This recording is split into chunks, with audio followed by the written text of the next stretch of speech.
For the first time ever this past week, millions of Egyptians went to the polls believing this simple act could make a difference by bringing to power a president truly chosen by the people. The activist Ayman Noor wasn't one of them. One person cannot bring down the system, so electing a new president will not bring down the system. The system is Egypt's ruling military government, which critics accuse of serious and ongoing human rights violations. Less than a month ago, for example, soldiers shot and beat protesters demonstrating because their presidential candidate had been disqualified. 350 of them were eventually dragged off to jail. Amr Sarhan was among them.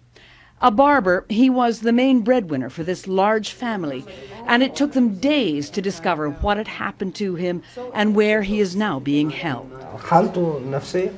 He's a broken man, says his brother Khalid.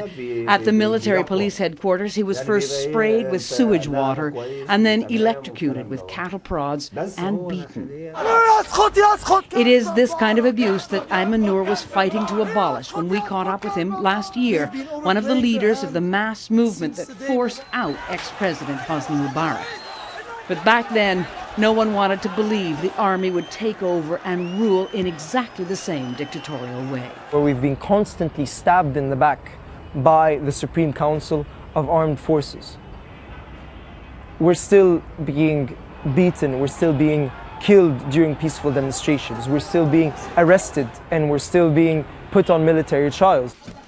So Ayman Noor opted out of casting a ballot this week and won't join in electoral politics until the military has been brought under civilian control. But the Sarhan family opted in.